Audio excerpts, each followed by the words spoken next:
네, 열왕열왕 시작하겠습니다. 정치부 최수연 기자 나왔습니다. 첫 번째 주제 보겠습니다. 누가 윤석열 대통령을 잡는 겁니까? 네, 추미애 민주당 당선인입니다. 앞서 보셨듯 오늘 친명계가 사실상 추미애 당선인으로 국회의장 후보를 단일화했죠. 우원식 후보가 있긴 하지만 윤 대통령과 추미애 당선인 각각 행정부와 입법부의 수장으로 다시 만나게 될 가능성이 커졌습니다. 두 사람 악연이라면 악연이죠.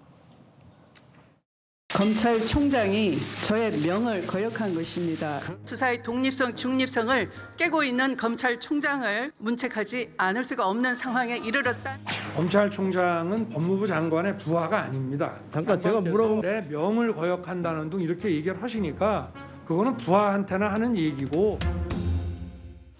사실 당시에 이 윤석열 검찰총장에게 별의 순간을 준 게 추미애 법무부 장관이 아니냐 이런 평가도 정치권에서 나오지 않았습니까? 그런데 대통령실에선 우려가 나온다면서요. 네, 대통령실 일각에서는 두 사람의 관계에서 누군가가 떠오른다고 합니다.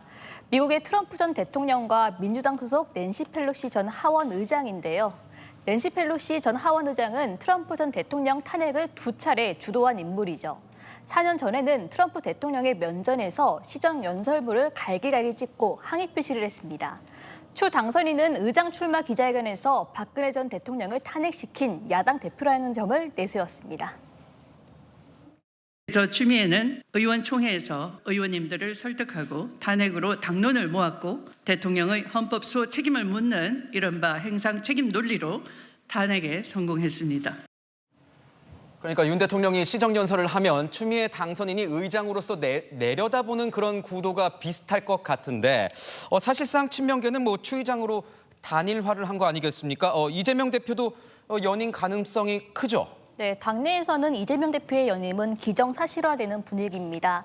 한 민주당 관계자는요, 2년 뒤 지방선거 공천을 친명으로 채우고 대권으로 직행하겠다는 포석이 깔린 게 아니냐고 평가했습니다. 이재명 대표의 박찬대 원내대표, 추미애 당선인까지 의장이 되면 이재명이 여의도 대통령이라는 말이 과언이 아닙니다. 네, 다음 주제 보겠습니다. 이번에도 윤석열 대통령이 보입니다. 멍게 보니 소주. 이건 무슨 말입니까? 네, 지난주 취임 2주년을 맞이한 윤 대통령이 전통시장을 방문했죠. 윤 대통령이 자리에서 멍게를 보면서 소주를 언급했는데요. 민주당에서 비판이 이어지고 있습니다.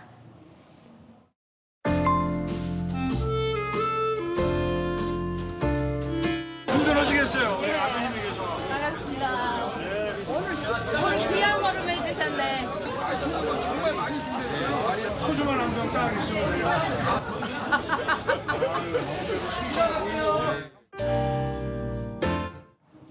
민주당은 어떤 비판을 하고 있는 겁니까?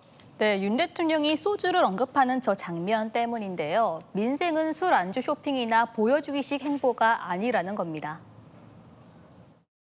술안주부터 떠올린 대통령의 모습은 대파 가격에 대한 몰이의 만큼이나 답답합니다. 먼저 떠올려야 할 것은 위로와 공감, 책임 있는 말 한마디였습니다. 예, 대통령실은 대통령이 젊은 상인이 노력하며 일군 가게를 찾아서 이야기를 하던 중에 웃으며 나눈 한마디만 발췌해서 지나치게 정색하고 있다고 반박했습니다.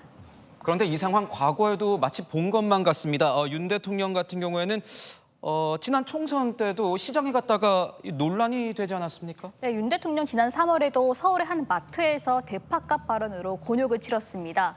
이재명 대표는 유세마다 대파를 들고 다니면서 대파 공세를 퍼부었죠.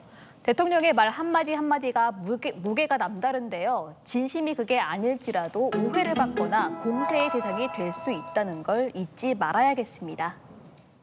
네, 지금까지 열왕야랑이었습니다.